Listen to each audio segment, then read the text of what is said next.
What's up, everybody? So a little bit ago, well, not a little bit, a couple days ago, I found a pretty sweet deal on some Game Boys. So they're kind of pieced out. They're kind of a little bit junky. They both work. I've tested them. They both work. This one is basically a complete Game Boy. Speakers work perfectly fine. Plays perfectly fine. It's a shell swap. So I mean, this shell is, maybe you can tell, but yeah, chewed up. Had a life for sure. So it works. Everything's fine on this one. So what I'm going to do is I'm going to, can't really tell, I'm going to shell swap this into this, but with an IPS back screen. So it's the backlit screen.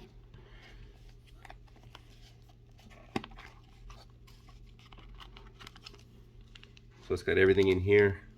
It's just a drop, a little bit of welding, a little bit of soldering, I should say, to connect some wires just to get it to do all the functions that it's supposed to do, because it's supposed to be able to control brightness. It's changes colors. It's pretty cool. It has a few features. I've done one before. It's the same type of setup here. It should be a drag and drop, but I got to do the fun part and taking all the screws out. So I'll come back. All right, so I'm back. All the screws are out.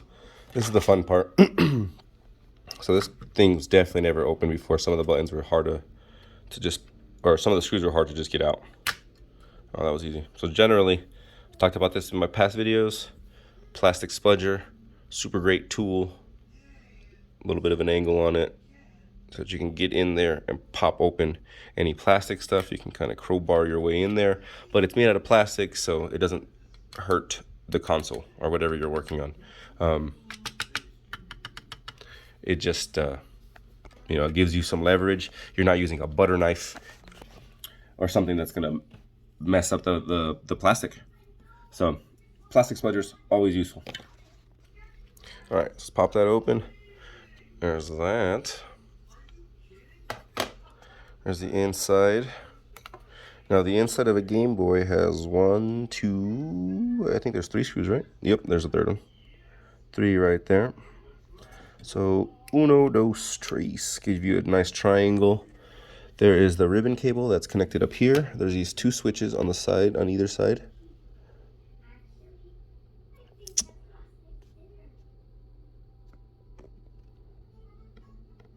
Let me see if this works. See these little switches right here. So you can use this to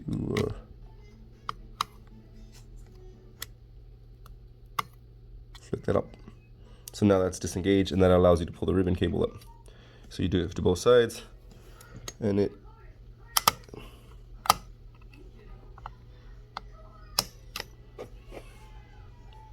see that? And that just makes it so that you can slip your little spudger up in here. Oops. Or you can just do it as just wiggle wiggle. Give it a wiggle, bada bing. Pull that ribbon cable right out. That's the most important thing. Everything else is screws. It pops right out. If you're too aggressive, you will rip that, and your Game Boy is done. So yeah, I'm gonna keep just taking it apart a little bit. So I mean, for instance, the screws. This thing needs to be cleaned. It's disgusting. Let me see if I can give you some. So it's disgusting in there. This is the back side, remember? So when I flip it over, all the buttons and stuff where people put their fingers is going to be disgusting as well. The power button, this just comes straight up. Or the power switch, this just comes straight up, pops right out. And then there's a little switch right here, a little toggle switch. The way you clean this is you put a little isopropyl alcohol in here, and then you just go back and forth. You flip the switch back and forth, back and forth. There's electrical contact strips. I mean, it turns on, so I don't really need to work on it. But there's these strips that start to get gross, because again, this is a 20-year-old console, 30-year-old console. So that metal starts to gets corroded. So you clean it off real nice, and then it just kind of helps you give a nice snappy power on. Doesn't need it, still gonna do it. And then the other option is if it doesn't turn on, which what I was thinking was gonna happen for that purple Game Boy. For this one has seen hell. This one's like this back. It's like someone trying to melt a screw out. I don't even know how you do that. I was thinking that wasn't going to turn on. So what you can do is you desolder the two ends that are holding the covering where the switch goes. You take one side off, you take the other side off, solder it off, and then you get in there, and then you actually use like a Q-tip or paper that I've learned. You use a piece of paper to scrub with some isopropyl alcohol to scrub the contacts themselves. That's one thing. Or vinegar. If it's really rusted, throw in some vinegar, cleans it right up. So I was thinking that, but those are some tricks you can do. Like I said, I'm gonna unscrew these last three, and then I'm gonna show you guys when I take the buttons out, and we'll look at the finger cheese, as it's called. All right, so all the screws are out. Gonna pull this out. Generally, pull it from here. Oh, that came out nice. What happens is the speaker generally gets stuck in here. I mean, you know,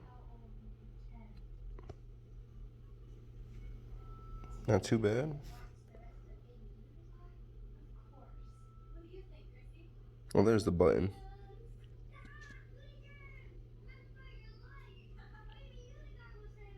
I don't remember. Do I gotta take out the button on this? No, I think that was only because I did the light up buttons. So, had this quick little reminder for myself. There's another mod where you can put backlit buttons, and it requires you to take off the LED that's on the Game Boy. Well, yeah, so if you've never seen a Game Boy, here's what it looks like. It's almost a remote control. So that's what it looks like. The LED, the two buttons right here are they use the same technology that remote controls use. So when they send out a message, because you would be able to transfer information between Game Boy to Game Boy. You would hold them up like head to head. There's this little window here, and it uses infrared. You would send the information. You could trade Pokemon. You could trade stuff like that. So it's pretty cool. I always like that about that. Now this is going to get a really good scrub with isopropyl alcohol and some paper. But check out these buttons.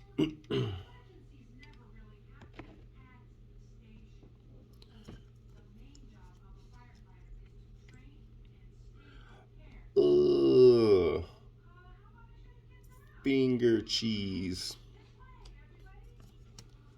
That's what it is. It's a 30-year-old console. Been played, been effective, been shown affection. Ooh, look at the start select.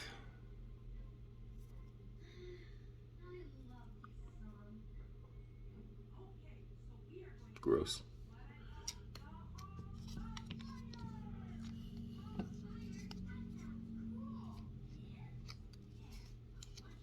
I don't really need to, because I'm shell swapping this. So this, as it is done. Like, I'm not gonna do anything with this shell yet. I'll have a shell. What I'm thinking is doing a two-tone style with this one, and then just seeing if I can. I have a replacement screen protector. It's an OEM screen protector from one of my old Game Boys. Just having a two-tone see-through pink or see-through purple and berry.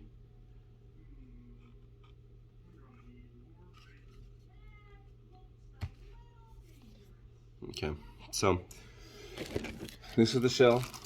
This is where everything's gonna go in. See how like these come with screen protectors or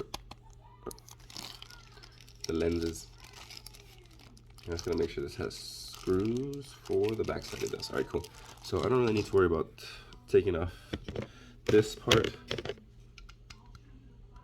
or these. Actually, I might keep these. I always like to keep these. Well, I'm keeping the whole damn shell, so doesn't matter. Excuse me.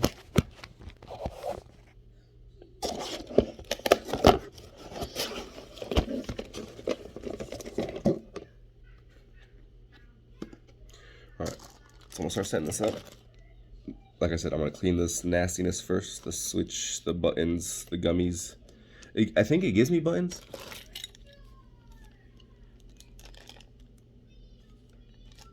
It gives me buttons, but I'll use the OEM buttons. Just to, you know, keep those little certain original parts together. This one later.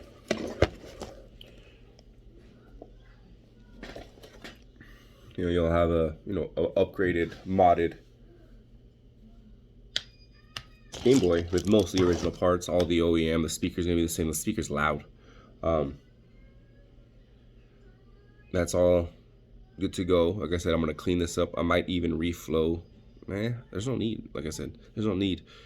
Just the power switch here. I'll do the isopropyl alcohol and give it a good scrub down inside, and then wipe the board.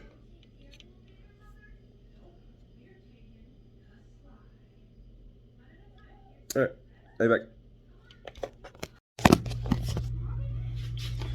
So, way smaller than I usually use, but the toothbrush remains the same.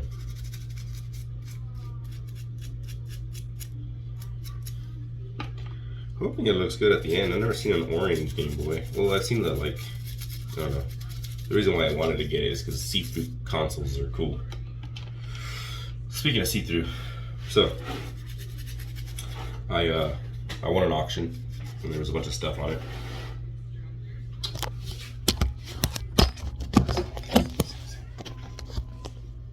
So I won an auction and there was a bunch of stuff on there, a bunch of PlayStation stuff. And there was a see-through blue PlayStation 1 memory card. So I was like, absolutely upgrade. So I decided I wanted to transfer my information from my classic, just gray PS1 memory card to the see-through blue. Because it's an upgrade. That's the whole point of this, is that you get the stuff that you want, the stuff that you never got, by trading up the stuff that you have, or moving and finding stuff and fixing it and making it better so that you can get the stuff that you want. It's the whole point. You make the habit pay for itself. So anyway, I was doing the transfer, and before I did the transfer, I started cleaning house on the blue memory card. There was a couple of games, nothing too crazy, but I started getting into like the mindset of like, delete, yes, delete, yes, delete, yes, delete, yes, quick, not even thinking, just pressing the buttons. Well, when it was time to go over to my original save data and transfer it over to the new memory card, I was still in that mindset. And let me tell you, mindset's everything. So I was still in that delete mindset and accidentally deleted my entire Twisted Metal Small Brawl save file.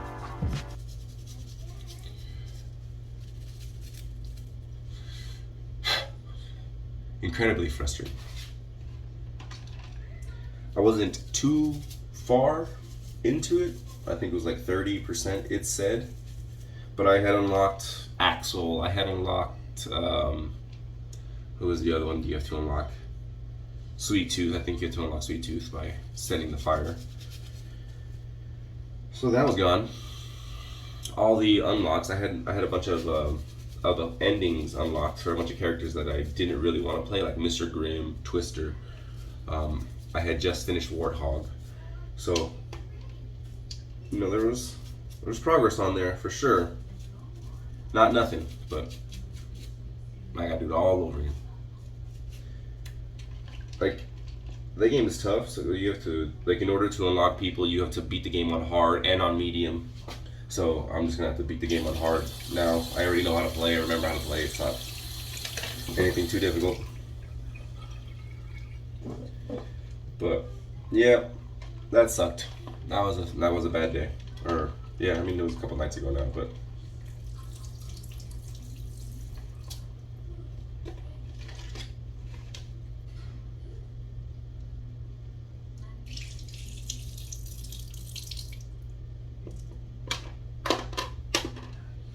A, B, start, select, up, down, left, right. Alright, all still there. Give that a rinse. And again, you only use water on the plastic stuff. You don't use water on the electrical stuff.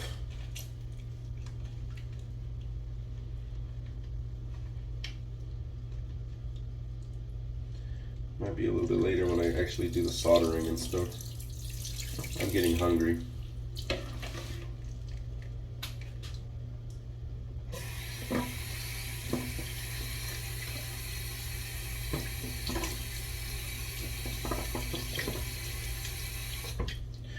These need to dry off anyways.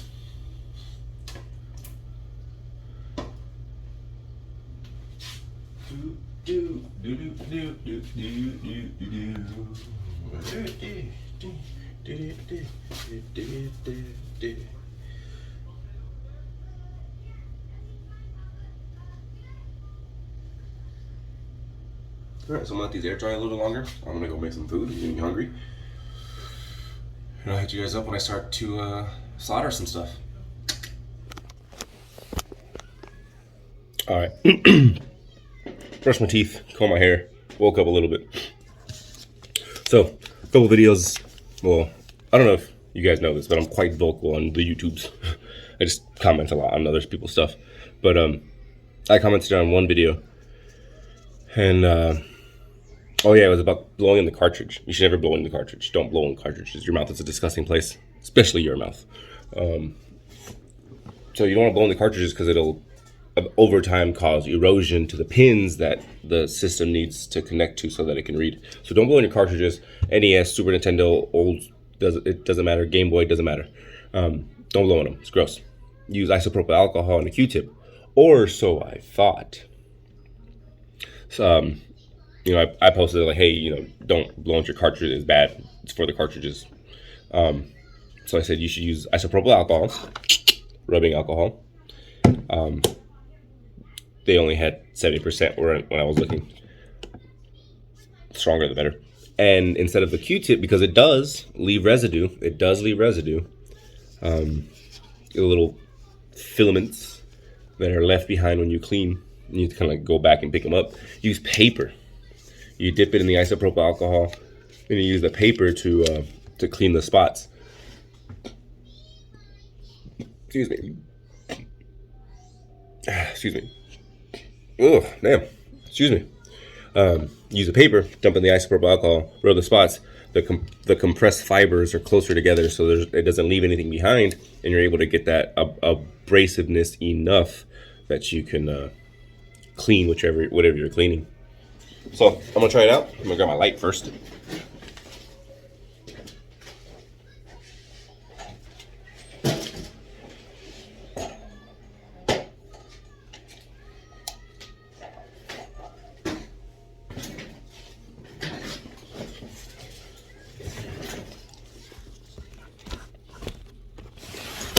Yeah. All right, so I'm gonna try it just on the start select button.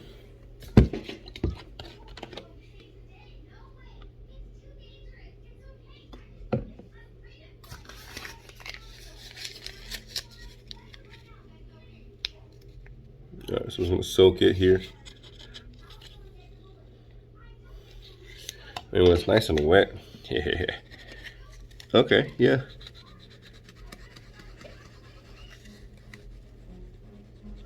As I just wipe away all the contacts. So, like I was saying, once you soak it pretty well, it starts turning into like a paintbrush. But it still has like a spine. So you're able to really like put some pressure on there. Yeah, it looks a lot better. So, yeah, and I mean, no leftover. I don't have to worry about having to pick out fibers from the Q-tip. Oh, that was nasty.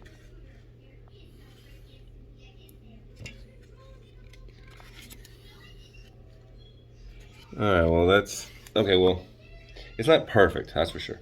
Like, it does start to rip apart. So then I need to get some scissors. But yeah, so I mean, it does work. Just have scissors handy so that you can keep kind of cutting it away. But the paper fibers are easier to pick up, that's for sure. They stick together a little bit better. They don't come apart too much.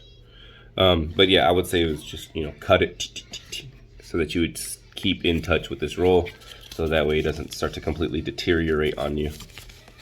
But I don't know, if you are still using Q-tips, give it a try. If you don't, and the guy said that he did it with VCRs, so if it works for VCRs, it works for Game Boys. If it works for Game Boys, it'll probably work for something else. So, something to keep in mind. I'm gonna keep doing this for a while. I'll let you know when something different, when something happens.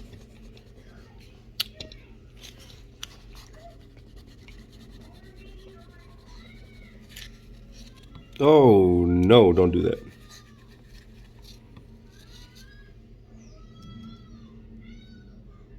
Oops. I mean, it's just print, it's like ink. Yeesh. Anyways, see you in a little bit. Okay. Been a little bit, did some errands. It's nighttime outside now. So I made some progress, took it out of the casing, got some stuff hooked up, kind of show you where I'm at right now. Just didn't really want to record while I was elbow deep. So there's a case opened up. I'm using a see-through orange. There's like the motherboard that takes care of the backlighting and all the information, all that stuff. This is the screen itself. Right there, this is the back. This is where you slide the thing in. The way this is gonna go, this is gonna bend up, and this is gonna go into the front. I gotta put some Kapton tape right here to hold this down, so that way it can make it look nice and pretty. But I'll pop in when I get to putting it into the shell itself. Okay, so screen's in, it's all spaced out. This one actually sent me these nice little clear plastic bars that were perfectly cut, so that way when the LCD is properly placed, the bigger side goes on the left and the smaller side goes on the right, and it's evenly spaced so that it's perfectly aligned. It's pretty cool. The last one you had to like, they gave you foam pieces that you cut up and made the spacers yourself. So it's nice to actually have like a legit built-in spacer. So it's nice. So next thing you do is you bring this back down. This is the front of it. That part connects there. Man, my camera's so bad. If you guys want to chip in to buy me a new camera, you take this part. That part connects into this part right here. Bink, bink. You flip that back in there. All the buttons go in. So this is the D-pad, obviously.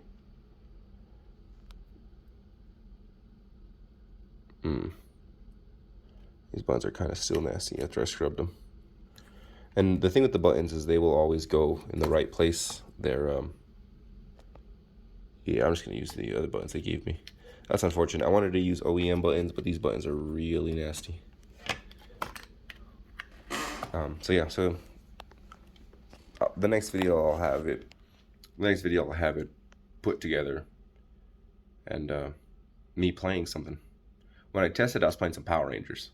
It's a good game. I think I actually have, not in box or anything, but I think I have all the Game Boy and handheld Power Ranger games. Because I have Mighty Morphin. No, that's not true. I don't know if they made a Turbo or Zeo game. But I have Mighty Morphin, Power Rangers on the Game Boy. I have, what's the other one? Time Force, SPD, Ultra Rescue or Lightspeed Rescue.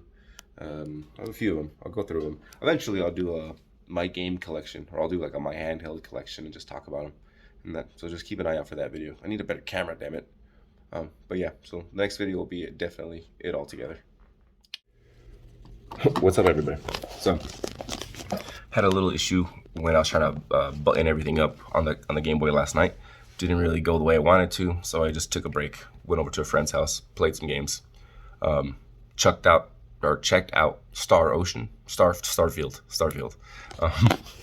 and it's pretty good. You know, I had no idea it existed. I didn't watch trailers. I don't really keep up with modern video games other than Tekken and Mortal Kombat.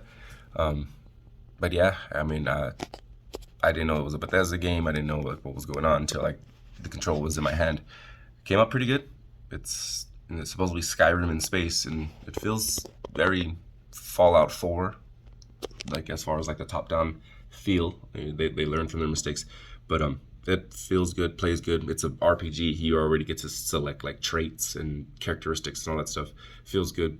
Combat is pretty good. They kind of throw you in the stuff. You have an out-of-body experience. You get to see the 7th dimension, which is really cool. So that means somebody at Bethesda has had one. Yeah, you get to see that. So definitely worth picking it up. But yeah, so I ended up having some issue with it. Unfortunate, but that's how it goes. So quick. Let's see if this will hold. Oh no, please don't follow me. I should hold her here. Okay, so the before, right? Here's the old screen. It's still stuck in there. This is the ribbon cable that connects to the motherboard. And the after. I left the little plasticky on. I got Power Rangers Time Force in there. It's a nice little side scroller, beat 'em up. But ready? Ready? Come on. Backlight, baby. And then there's a little touch sensor that you put on the IR port. Remember I was talking about how it's like a remote control? Well, on the IPS backlights, you get to control how dark it gets. See, there's like no backlight, high beams, mid beams, low beams, off. Yeah. IPS backlight Gameboy. You can watch me get smacked up a little bit. This game is not easy. Typical Power Rangers setup, big bad coming up, wrecking up house in 2001. Let's be, ooh, all right, let's be the Green Ranger. They all kind of fight the same.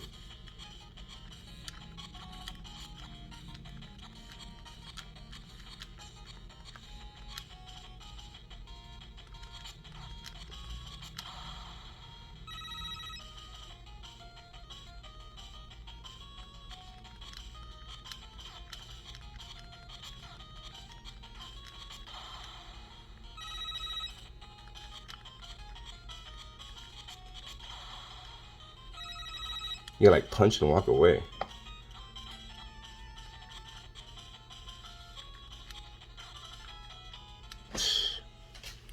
Well, like I said, get smacked up on this game. But yeah, IPS backlight. If you know anybody that wants to upgrade some games, hit me up. You know, I try to buy them regularly. I have a second Game Boy in here. It says it's for parts. I might need to buy a speaker. Well, I'm definitely gonna have to buy a speaker for this one. It's pretty bad. When I find one, I'll show you guys how to take it out and replace it. I might even do a battery, because I bought a Super Nintendo copy of Mario All-Stars, which is Mario 1, 2, well, Lost Levels. Mario 1, 2, and 3, plus the Lost Levels. But it doesn't have a save battery. The save battery is dead. It's a 30-year-old game, and those batteries are needed. So I'll show you guys how to do that too. But yeah, thanks for joining me. I'm glad it worked out, because honestly, I was expecting some other stuff. There's a couple of versions that I've only done 2 of these, and the other style is a little bit different. The other style is there's some soldering required. You have to solder a couple of buttons, because it gives you like a menu control where it allows you to give you not just the backlight. Like, yes, you will have a backlight, but it's also colors, so you can add like, oh, I just wanted to play it in green, or like backlit green, or backlit purple, or something like that. So I was expecting that. I didn't get that. I'm glad. Not that soldering is incredibly difficult, because the first time I tried it, I didn't have a lot of the tools that I have now. I had to learn from that first experience, as you do, and I got something that I can actually see. So it's nice. I'm pretty hyped. This went well. Everything stuck together. I didn't break anything. I'm always worried I'm going to break something. The shell is nice. I like how reactive the switch is. See-through orange is sick. See if I can find some more, but it's finding, honestly, it's finding Game Boys. It'd probably be easier to, well, this is how I prefer to do it. Have my own stock of Game Boys and then do an IPS switch on it versus, you know, having someone like, oh, come on, hurry up, where's my things, I need my things. I would, you know, it would be nice to have a clientele list, of course, but like, you know, it's nice to just have stock laying around. So I'm supposed to have a buyer on OfferUp, so we'll see. I'll give him a call today. But yeah, you know, good little video. Not a bad time. Glad it went the way it did. Buenas noches.